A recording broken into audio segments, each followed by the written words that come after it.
ঠাকুরের আতুল চরণে প্রণাম জানিয়ে, আরাধ্যা জগজ্জননী বড় মায়ের আতুল চরণে প্রণাম জানিয়ে, পরম পূজ্যপাদ বরদার চরণে প্রণাম জানিয়ে, পূজনীয় আচার্যদেবের চরণে প্রণাম জানিয়ে সকলকে আনন্দিত জয়গুরু বলে আলোচনা প্রসঙ্গে প্রথম খণ্ড। 16 অঘ্রাণ 1348 সাল সোমবার। তার দয়ার দরবার নিত্য অবারিত। তিনি অকাতরে বিলিয়ে চলেছেন মণিমাণিক্য অমূল্য রত্নরাজি। কাঙাল মানুষ বঞ্চিত হয় না, বিমুখ হয় না। তার কাছে এসে কখনো তাই বারে বারে আসে, ফিরে ফিরে আসে বিশ্বের ভাণ্ডারী। তারই কাছে নিখিলের গুণ, জ্ঞান, প্রেম ও প্রাণের রূপায়িত বিগ্রহ যিনি, তারই কাছে বীরেন্দা। সদ্গুরু গ্রহণ করে কিছু যদি না করে তবে কিছু লাভ হয়? শ্রী ঠাকুর। দীক্ষা গ্রহণ করেই যে যেভাবেই চলুক, যাই করুক, একটা খচখচানি লেগেই থাকে, এইটুকুই লাভ। শৈলেন্দা। ঋত্বিকরা যদি কদাচারী হয় এবং সঙ্গে সঙ্গে দীক্ষাও দেয়, তাতে কি লাভ হয়? শ্রী ঠাকুর। ঋত্বিকদের গুণ দুরকম, এক যুক্ত আর সিদ্ধ। যুক্ত মানে অন্তরাসী, অনুরক্ত। যে যত অন্তরাসী, ইষ্টপ্রাণ অনুপ্রাণতা সঞ্চারে, সে তত কৃতকার্য। সবাই সমান না পারলেও আচার্যের রকমটা যা মাথায় থাকে, এর সঞ্চারণের সময় তার কিছুই না কিছু ঠিকরে বেরোবেই, তাতেই কাজ হয়।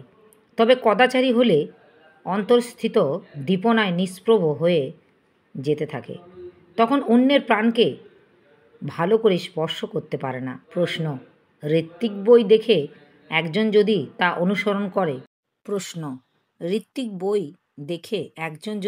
অনুসরণ করে কোনো ঋত্বিকের কাছ থেকে আনুষ্ঠানিকভাবে যদি দীক্ষা না নেয়, শ্রী ঠাকুর, তাতে হয় না।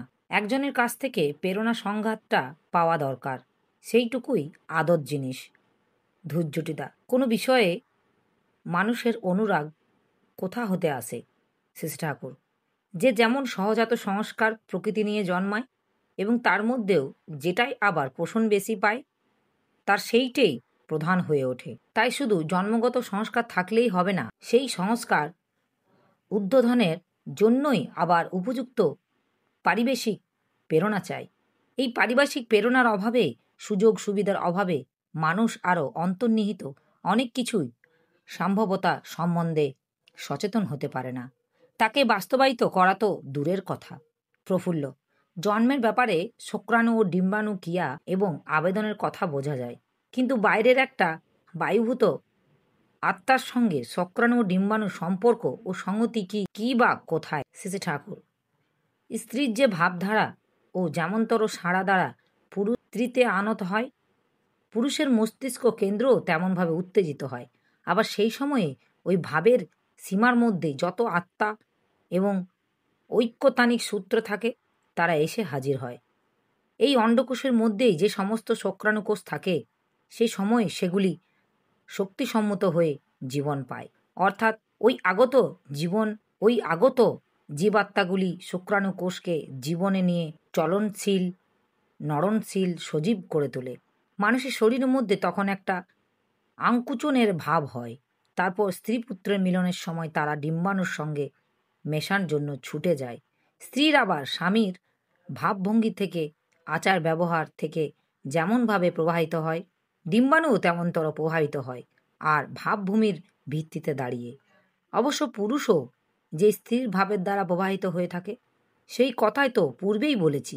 স্ত্রীর একনিষ্ঠ শ্রদ্ধাপ্রত পরিচর্যা পুরুষকে যতখানি উন্নীত করে তোলে, তত উন্নত স্তরের আত্মা নেমে আসে। কিন্তু শুক্রাণুগুলি যদি উন্নত স্তরের আত্মা বহন করে আনুক না কেন, ডিম্বাণু যেরকমই প্রভাবিত হয়, সেই প্রভাব ও ছাপ এর সঙ্গে সঙ্গতিওয়ালা যে শুক্রাণু থাকে, তারই সঙ্গে হয় মিলন।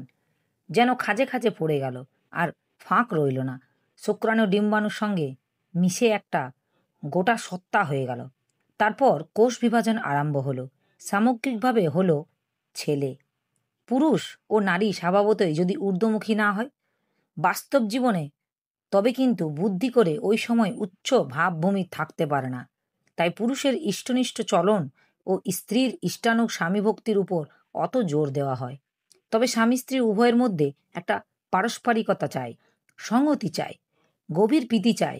শরীর, মন, চরিত্র ও প্রকৃতিক সামঞ্জস্য চাই। এইটি পেতে গেলে বিয়েটা হওয়া চাই বিধি মাফিক। এতখানি হলেই তবে উন্নত আত্মার আবির্ভাব সম্ভব। আর আমার মনে হয় প্রত্যেকটা শুক্রাণুই ক্ষুদ্রাকারে এক একটা জীব।